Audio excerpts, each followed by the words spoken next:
وقل رب زدنی علما۔ خطبے میں جو آیت کریمہ تلاوت کی گئی ہے،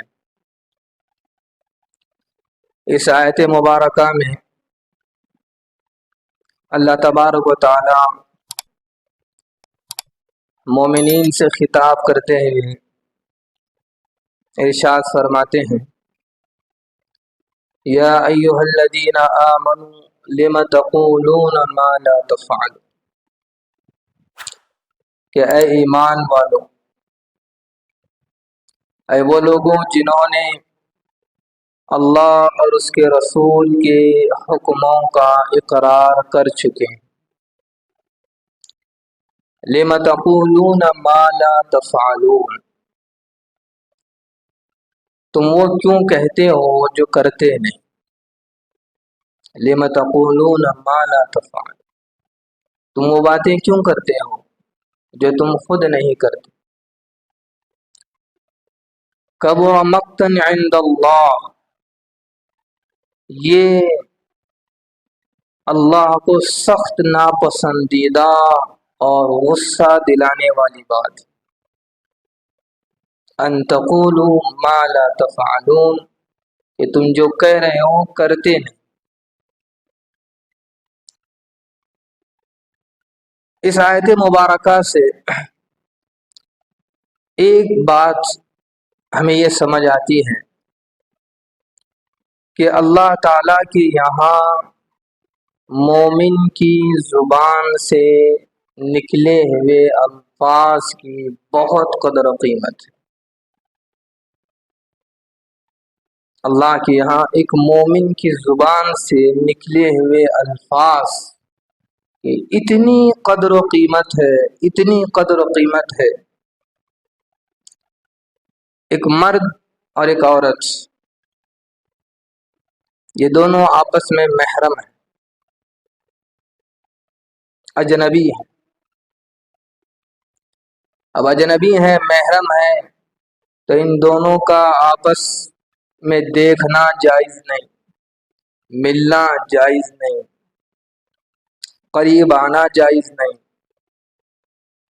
خلوت اختیار کرنا جائز نہیں، اس لیے کہ آپس میں محرم ہیں، اجنبی ہیں۔ لیکن اگر گواہوں کی موجودگی میں، گواہوں کے سامنے نکاح ہو جائے، اب نکاح ہونے کی صورت میں یہ دونوں میاں بیوی کی حیثیت اختیار کرتے ہیں۔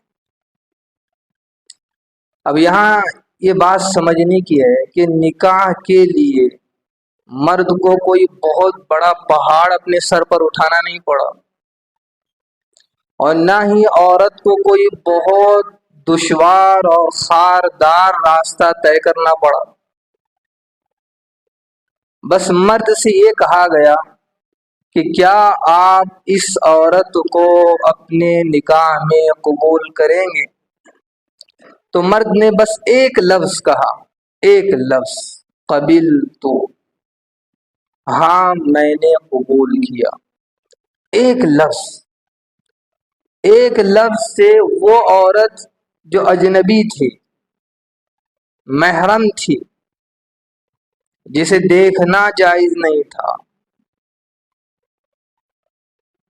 صحبت کرنا جائز نہیں تھا، خلوت جس کے ساتھ جائز نہیں تھی، قربت جس کے ساتھ جائز نہیں تھی، ایک لفظ سے اب وہ اس کی زندگی بھر کی ساتھی بن گئی، زندگی بھر کے ساتھ،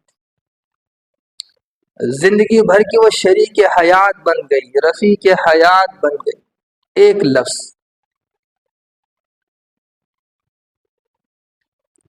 اب جو عورت اس کی شریک حیات ہے، رفیق حیات ہے، اور اس کے بچوں کی ماں ہے، اور اس مرد کی رازدار ہے، اور زندگی بھر کے ساتھی ہے، اگر کسی وقت مرد نے اس کو بس ایک لفظ طلاق کا کہا، ایک لفظ طلاق، تو جو زندگی بھر کی ساتھی تھی، شریک حیات تھی، رفیق حیات تھی، جو اس کے بچوں کی ماں ہے، اور جس نے زندگی کا ایک بہت بڑا حصہ خوشی اور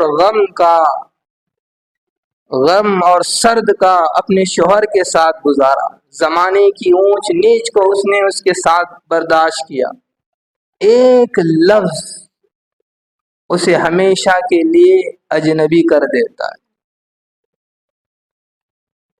محرم کر دیتا ہے۔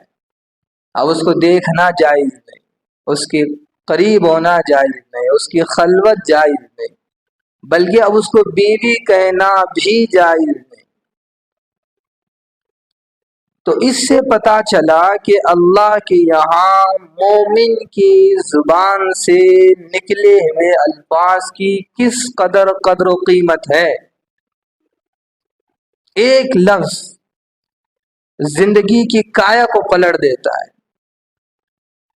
اس لیے اللہ کہہ رہے ہیں کہ تم جو کہہ رہے ہو کرتے کیوں نہیں؟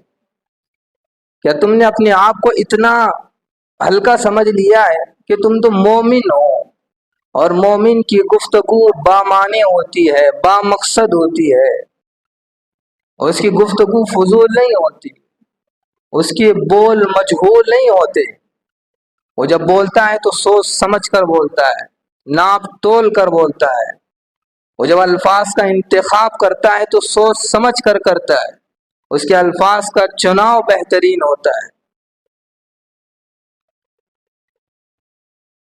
تو ایک لفظ کی اللہ کے یہاں مومن کی زبان سے نکلے ہوئے الفاظ کی قدر و قیمت، اس لیے اللہ نے فرشتے ہم پر متعین کیے، اور وہ فرشتے ایک ایک لفظ لکھ رہے ہیں، ایک ایک لفظ ریکارڈ کر رہے ہیں، ایک ایک جملہ، ایک ایک حرف۔ اس لیے مومن کو چاہیے کہ ہر وقت استحضار رہے، اس بات کا استحضار کہ میں جو جملہ کہہ رہا ہوں، جو بول رہا ہوں، جو الفاظ میں کہہ رہا ہوں، کل مجھے ان الفاظ کی، ان جملوں کی مجھے صفائی دینی بھی ہے۔ تو مومن کو چاہیے کہ وہ اپنی زبان کا صحیح استعمال کرے، اس زبان کا جو اللہ نے اتنی بڑی نعمت دی ہے کہ خیر کے کاموں میں جب کسی سے گفتگو ہو تو خیر خواہانہ گفتگو، اس گفتگو میں بھلائی کی بات ہو، خیر کی بات ہو، ایسا نہ ہو کہ زبان کے ذریعے سے کسی کی دل زخمی ہو رہے ہیں، کسی کی دل شکنی ہو رہی ہے، کسی کی دل آزاری ہو رہی ہے، ہمارے الفاظ کسی کے دل کو بوجھل کر رہے ہو، یا ہم کسی کا مذاق اڑا رہے ہوں، کسی کا استہزاء کر رہے ہوں، یا کسی کو حقیر الفاظ سے یاد کر رہے ہوں، یہ وہ تمام برائیاں ہیں جس سے شریعت ہمیں روکتی ہے، منع کرتی ہے۔ اور اللہ نے آگاہ کیا یا ایھا الذین آمنوا، کہ اے ایمان والو، لا یسخر قوم من قوم عسى ان، اللہ کہتے ہیں کہ اے ایمان والو، تم میں سے کوئی کسی دوسرے کا مذاق نہ اڑائے۔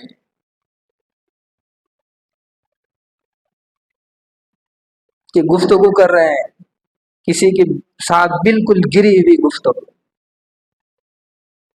اس کی عزت کو اچھال رہے ہیں، اس کے عیوب کو نکال رہے ہیں، اس کے کمیوں کو اچھال رہے ہیں، اس کو بالکل بے حیثیت کر کے پیش کر رہے ہیں، اللہ کہیں کہ عسى ان، یہ بات یاد رکھنا کہ ہو سکتا ہے کہ آنے والا وقت، آنے والا ٹائم ایسا ہو کہ جس کو تم حقیر الفاظ استعمال کر رہے ہو، بے حیثیت سمجھ رہے ہو، جس کا مذاق تم اڑا رہے ہو، ممکن ہے کہ وہ آگے تم سے زیادہ اللہ کے قریب ہو جائے، تم سے زیادہ اللہ کا محبوب بن جائے، تم سے زیادہ اللہ کا وہ عزیز بن جائے. تو گویا یہاں اللہ پاک نے ہمیں یہ ترغیب دی، یہ سمجھایا کہ میں نے جو تمہیں نعمت دیا زبان، اس کا صحیح استعمال کیا جائے. یہ اتنی بڑی نعمت ہے، اتنی بڑی نعمت اللہ پاک نے ہمیں دی ہے.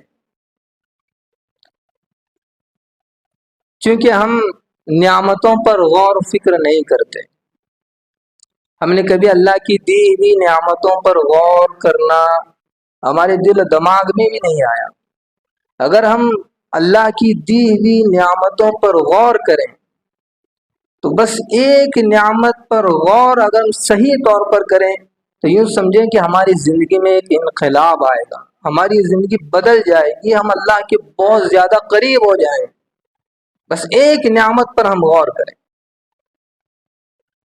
ویسے تو اللہ نے ہزاروں نعمتیں ہمیں دی ہیں، ہم چونکہ نعمتوں پر غور کرتے نہیں اور ہمیں جس کی وجہ سے نعمتوں کا احساس نہیں ہے.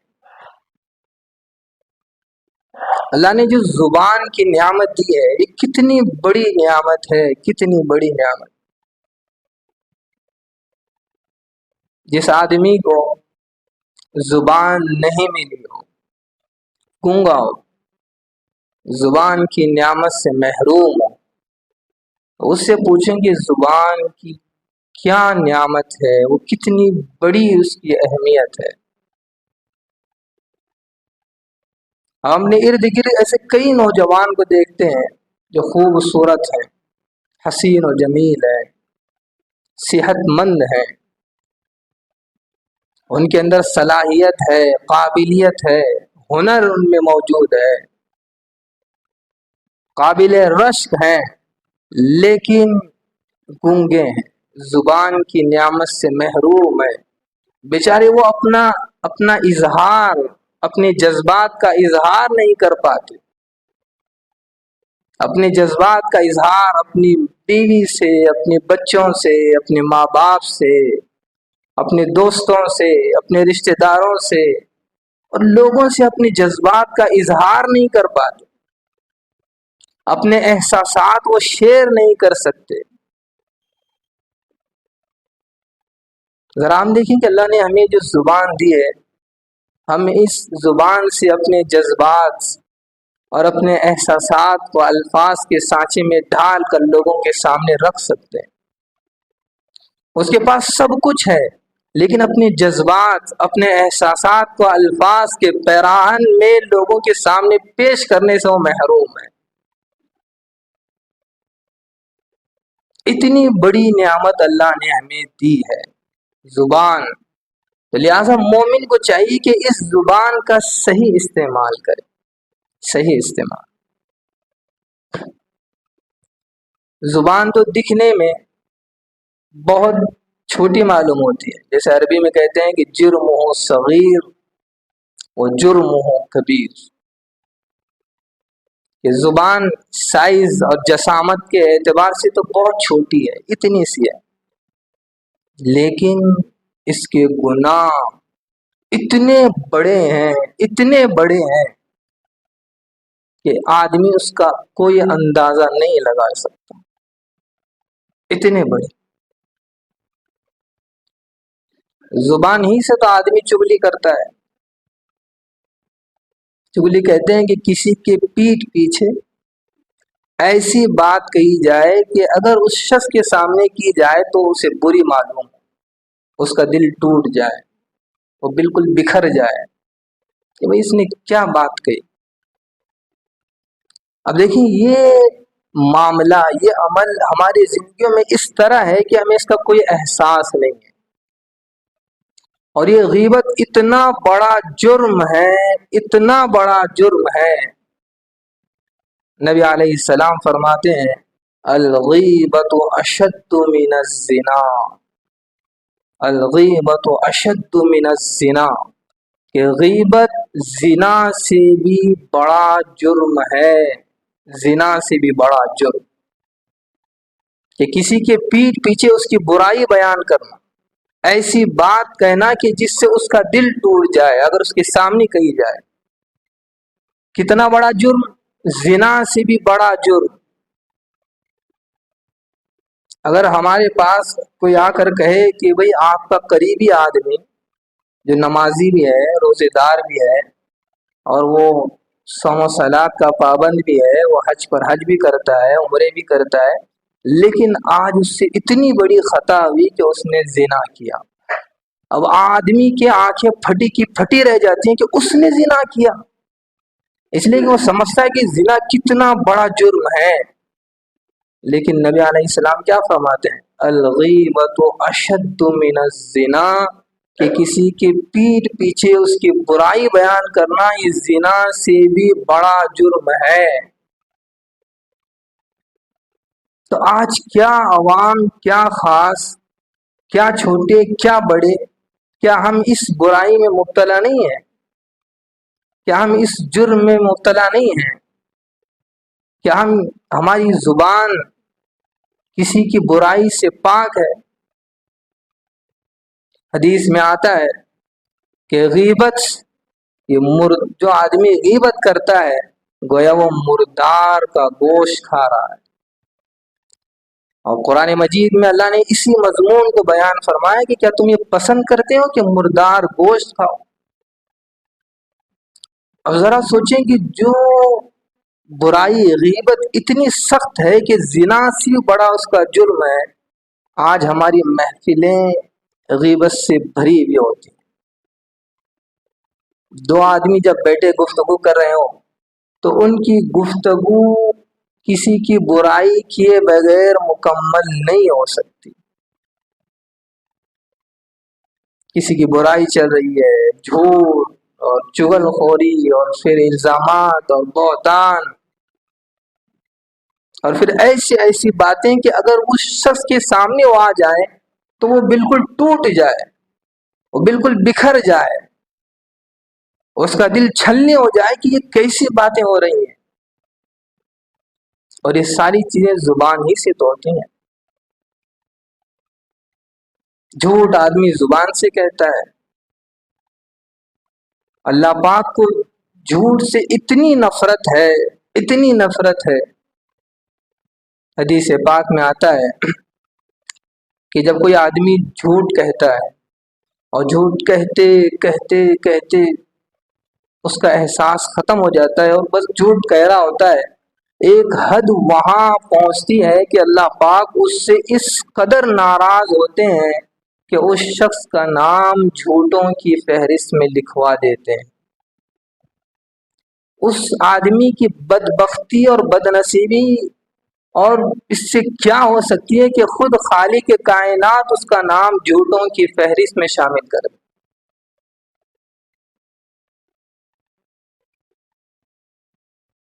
زبان سے بہتان لگائے جا رہے ہیں، تانے کسے جا رہے ہیں، الزامات لگائے جا رہے ہیں. اور پھر اس سے اگر اس زبان کا صحیح استعمال کیا جائے تو پھر آدمی کلمہ خیر کہہ کر اس زبان سے اللہ کی توحید، اس کی وحدانیت کو اقرار کر سکتا ہے، یا پھر بے احتیاطی کے بول سے وہ کلمہ کفر تک پہنچ سکتا ہے. کیونکہ ہمیں زبان پر کنٹرول نہیں ہے، قابو نہیں ہے. ہم سمجھتے ہیں کہ زبان تو اپنی ہے، ہم جو جملے کہیں کون ہمیں پوچھنے والا ہے. علماء نے اس پر لکھا ہے، تفصیل سے لکھا ہے کہ بعض جملے ایسے ہوتے ہیں کہ جس کی وجہ سے آدمی کفر کی دہلیز پر پہنچ جاتا ہے اور اس بندے کو پتہ بھی نہیں چلتا. ایسے جملے، ایسے الفاظ، جیسے کچھ لوگ یوں کہتے ہیں، اگرچہ کہ وہ مذاق ہی میں صحیح، لوگ کہتے ہیں کہ بھئی اللہ نے تمہیں دے کر اللہ بھول گیا ہے، اللہ تمہیں دے کر بھول گیا. یہ جملہ اس آدمی کو کفر تک پہنچا دیتا. بھئی بھولنا ایک عیب ہے، ایک کمی ہے، ایک نقص ہے، اور اللہ پاک عیب سے، نقص سے، کمی سے پاک ہے. تو یہ گویا اس نے ایک عیب کو، ایک کمی کو اللہ کی طرف منسوب. دو آدمی بیٹھ کے گفتگو کر رہے ہیں اور ایک کہتا ہے کہ بھائی شریعت ہمیں یہ راستہ بتاتی ہے، شریعت ہمیں اس طرح عمل کرنے کو کہتی ہے، شریعت ہمیں اس طریقے پر عمل، تو یہ کہہ رہا ہے. اور اگلا آدمی سن کر یہ کہتا ہے کہ بھائی شریعت کو آپ سائڈ رکھیں، آپ زمانے کو دیکھیں، حالات کو دیکھیں، آپ شریعت کو سائڈ رکھیں. یہ جملہ فقد کفر، وہ کافر ہو گیا، اسی وقت وہ کافر ہو گیا، اس لیے کہ اس نے شریعت کا مذاق اڑایا، شریعت کو اس نے ہلکی نگاہ سے دیکھا. ایک ہے سستی اور کاہلی، اور ایک ہے حقیر نگاہ سے دیکھنا، اس کو تحقیر نگاہوں سے دیکھنا، ہلکا سمجھنا. ایک آدمی ہے کہ عبادتوں میں سست ہے، نماز نہیں پڑھ رہا ہے، روزے نہیں رکھ رہا ہے، وہ اپنی سستی اور کاہلی کی وجہ سے، چہرہ اس نے نہیں چھوڑا، وہ اس کی اپنی سستی اور کاہلی کی وجہ سے، لیکن اس کے دل میں نماز کی اہمیت ہے، اسے پتا ہے کہ یہ اللہ کا حکم ہے، یہ اللہ کا حکم ہے. وہ اگرچہ کہ اس نے اپنے چہرے پر داڑھی نہیں رکھی، وہ اپنی اس کی سستی اور کاہلی ہے، لیکن اسے احساس ہے کہ یہ اللہ کا حکم ہے، اس کی بڑی اہمیت ہے، یہ اللہ کے رسول کی سنت ہے.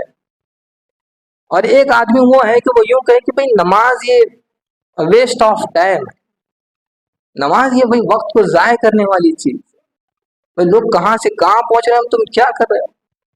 اور کوئی یہ کہے کہ بھئی یہ داڑھی یہ تو آدمی کے حسن کے خلاف ہے، یہ تو چہرے کے خلاف، حسن کے خلاف ہے، اگر یہ اس کی سوچ ہے، یہ اس کے بول ہیں، تو پھر یہ کفر تک اس کو پہنچا دے. اس لیے اللہ نے فرمایا کہ اللہ کے نزدیک مومن کی زبان سے نکلے ہوئے الفاظ کی بڑی قدر و قیمت ہے، بڑی قدر و قیمت ہے. مومن جب گفتگو کرتا ہے تو وہ سوچ سمجھ کر کرتا ہے، ناپ تول کر کرتا ہے، وہ ایسا نہیں کہ بولنے کے بعد سوچے، اس کے الفاظ کا چناؤ بہترین ہوتا ہے. وہ اس استحضار سے گفتگو کرتا ہے کہ جو بول میں کہہ رہا ہوں، جو الفاظ میں کہہ رہا ہوں، اس کی صفائی مجھے اللہ کے سامنے دینی ہے. اس لیے تو نبی علیہ السلام نے اتنی بڑی بات فرمائی کہ جو آدمی مجھے دو چیزوں کے صحیح استعمال کی ضمانت دے، دو چیزوں صحیح استعمال کی ضمانت دے، میں اس کو جنت میں گھر دلواؤں گا. دو چیزیں آپ نے فرمایا ما بین لحیین و ما بین رجلین، کہ ایک جو دو جبڑوں کے درمیان ہے زبان، اور ایک انسان کی شرمگاہ. نبی نے فرمایا کہ جو مجھے بس اس دو چیزوں کے صحیح استعمال کی گارنٹی دے، میں اس کو جنت میں گھر دلواؤں گا. حضرت ابوبکر صدیق رضی اللہ تعالیٰ عنہ اپنی زبان کو یوں پکڑتے اور کہتے کہ زبان تیری وجہ سے اکثر لوگ جہنم میں جائیں گے. بڑے بڑے نمازی، بڑے بڑے روزے دار، بڑے بڑے دیندار اس زبان کے غلط استعمال کی وجہ سے جہنم میں جائیں. حدیث پاک میں آتا ہے کہ ایک آدمی عمل کر رہا ہے، نیک کام کر رہا ہے، اتنا نیک اعمال کہ وہ جنت کے قریب پہنچ گیا، بلکہ وہ جنت کے دروازے کے قریب پہنچ گیا، لیکن اس نے ناشکری کے بول بول دیے، تکبر کے بول بول دیے، بڑے بول بول دیے، تو اللہ پاک وہاں سے اسے گھسیٹ کر جہنم میں ڈال دے.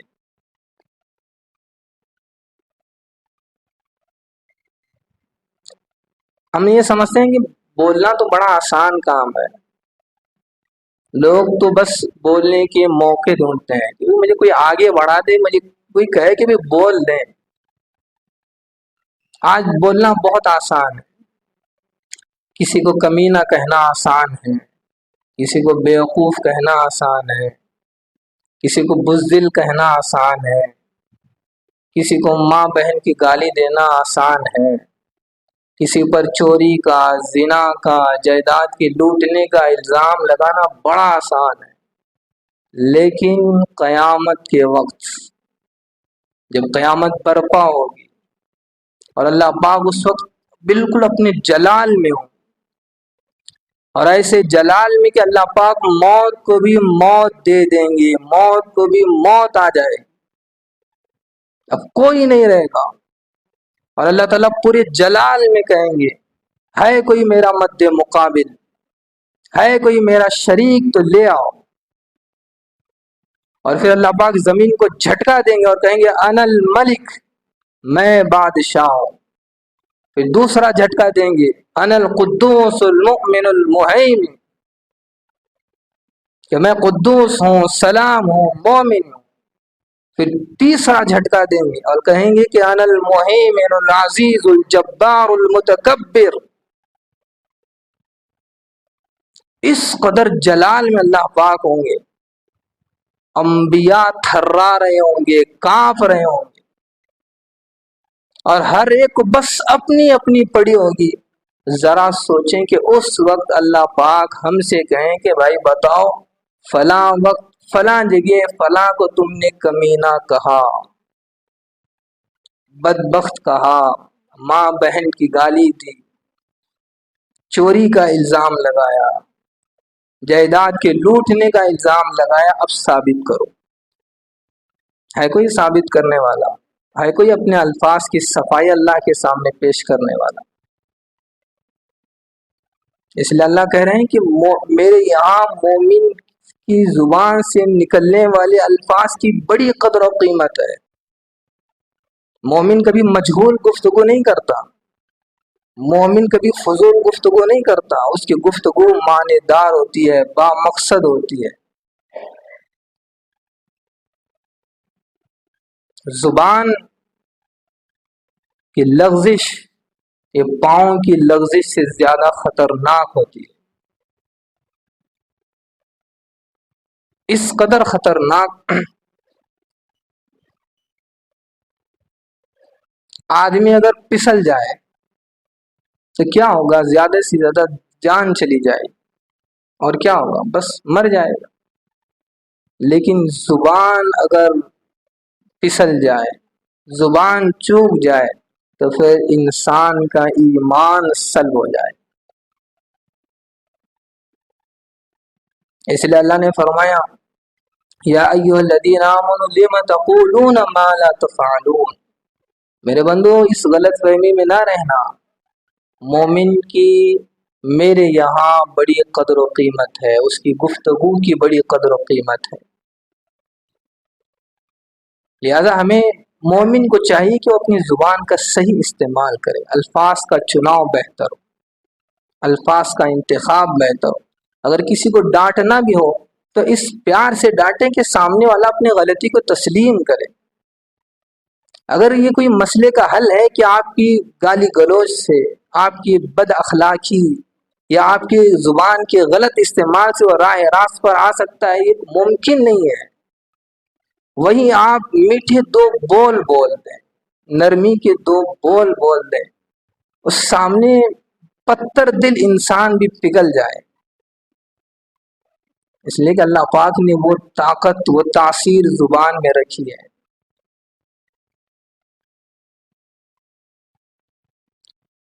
لہذا اللہ تعالیٰ سے دعا ہے کہ اللہ تعالیٰ ہمیں زبان کے صحیح استعمال کی توفیق عطا فرمائے، اپنی زبان کو میٹھی، شیرین، نرم گفتگو کی صفات سے اللہ پاک ہمیں مزین فرمائے، زبان کی تمام تر برائیوں سے، غیبت سے، جھوٹ سے، بہتان سے، چغل خوری سے ہمیں اپنی زبانوں کو پاک رکھنے کی اللہ پاک ہمیں توفیق عطا فرمائے۔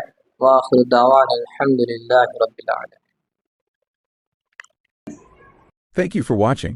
If you found this video helpful, please like, share it with others, and subscribe to our YouTube channel for more insightful Islamic content.